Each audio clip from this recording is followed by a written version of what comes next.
こんにちは、東京ベチライフのなつきです。今日はエコ生活のアイディアのアップデートをしていきます。去年2019年の1月にゴミを減らすための20のアイディアという動画を配信しましたが、それから1年経ったので、今日はその動画を配信してから始めたことや新しいアイディアのアップデートをしていきたいと思います。動画の最後に参考までに我が家で出る1週間分のゴミの量をお見せしますので、ぜひ最後まで見てください。まず燃えるゴミを減らすアイディアとして紙ゴミの分別があります。新聞紙や段ボールを資源ゴミとしてリサイクルに出している方は多いと思いますが、実は一部の紙類を除いてほとんどの紙ゴミが資源ゴミとしてリサイクルに出すことができます。こちらは自治体から出ている資源ごみのガイドラインなのですが、雑誌の部分で、新聞紙とか段ボール以外にも食品などの箱、包装紙、封筒、フィルムは取ったもの、チラシ、コピー用紙、ティッシュの箱、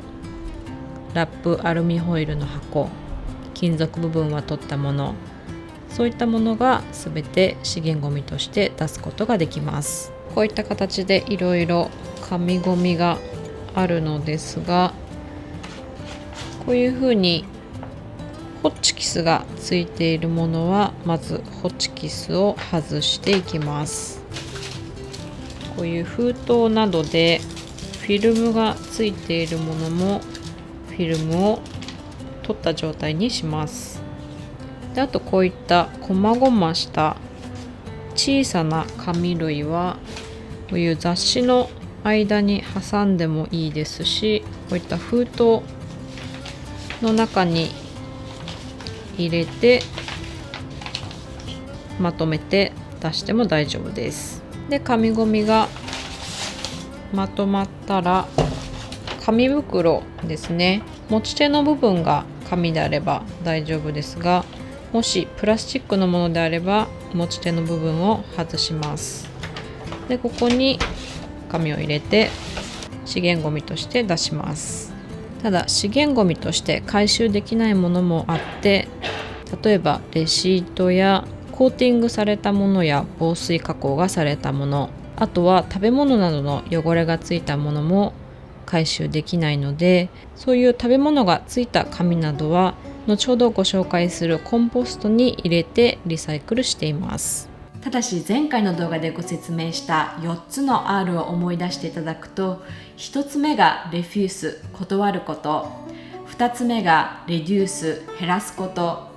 3つ目がリユース、再利用すること、そして4つ目がリサイクルなんですね。リサイクルをするのにも、リサイクルをするものを回収して工場に運ぶっていう輸送だったり、工場で実際にリサイクルをする過程でたくさんのエネルギーが使われます。なのでもちろんゴミとして焼却するよりはいいのですが、リサイクル自体は4つ目の R、つまり最終手段として1つ目の R、レフュース、断るということで、いらない紙ゴミをもらわないということが重要です。私のマンションの郵便ポストには毎日のようにたくさんのチラシが届いていたのですが、自分で作ったボードを郵便受けの口のところをブロックするようにして取り付けたら 99% そういったチラシは入らなくなりました。ボードが郵便受けの口をブロックしているといっても、持ち上げれば普通に物を入れることができるので郵便屋さんは困らないのですが、ポスティングの人たちっていうのは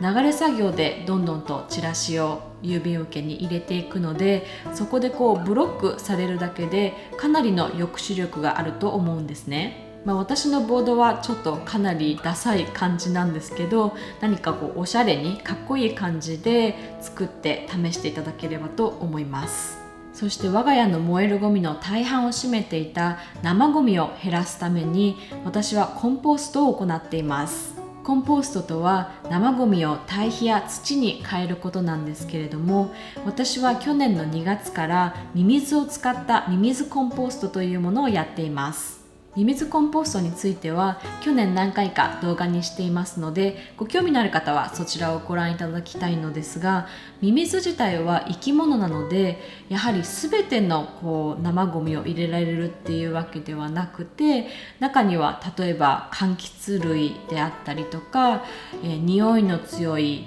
ガーリックとか玉ねぎとか、そういうものはあまりミミズコンポストには適さないと言われています。なのでやっぱりミミズコンポストだけだと生ゴミの処理量が限られてしまうっていうところがあって、最近 LFC コンポストという新しいシステムを購入しました。 LFC コンポストは専用の袋と土がついてくるんですけれども、土の中に生ゴミを入れてかき混ぜて、であとは袋の口を閉じて置いておくだけで簡単にできるので、すごくおすすめです。概要欄にリンクを貼っておきますので、ご興味のある方はぜひ見てみてください。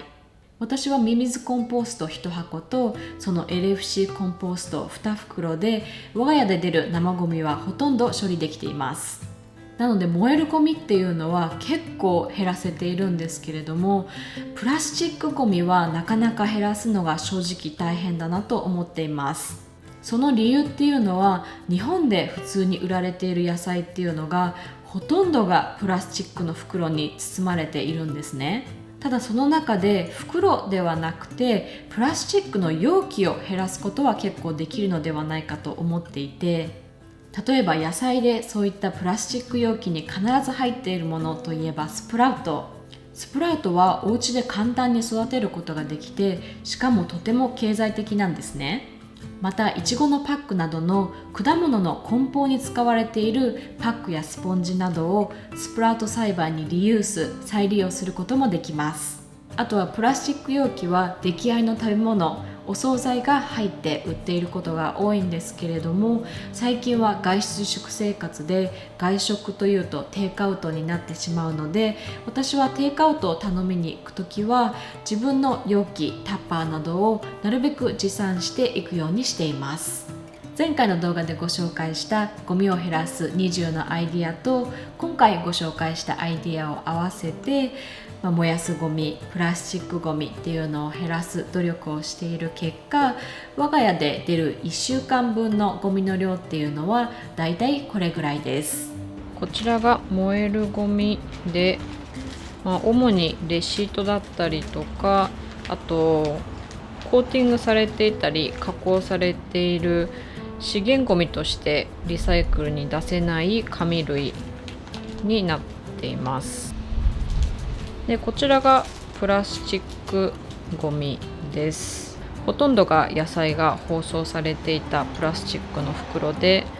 あとは食品が入っていた袋などもあります。でエコな生活の中でゴミを減らすっていうのはもちろんとても重要なんですけれども、それ以外に水から流すゴミというのもあります。以前配信したエコな掃除のアイディアの動画でシェアした通り、私は界面活性剤などが入っている洗剤は使っていないのですが、最近は洗濯をするのも石鹸を使わずに洗濯マグちゃんを使っています。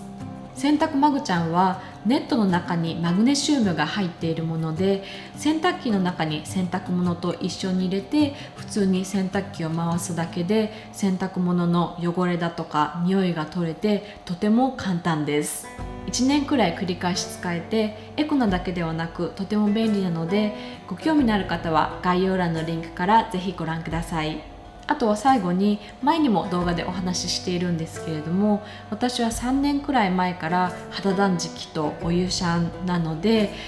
界面活性剤の入ったシャンプーであったりとか、あと洗顔料っていうのは水に流していません。髪の毛に関してはお湯シャンというだけではなくて、オイルとかムースとかスプレーとかトリートメントとかそういうものを全く髪につけていないですし、あとカラーリングもしていなくて、で以前はよくパーマをかけていたんですが、パーマももうしなくなったので、美容院に行ってパーマ液のようなケミカル化学薬品を水に流すっていうこともなくなりました。ということで今日は私が環境に優しい生活を送るために実践しているアイデアのアップデートをしました。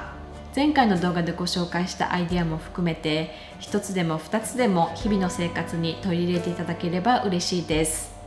それでは See you next time!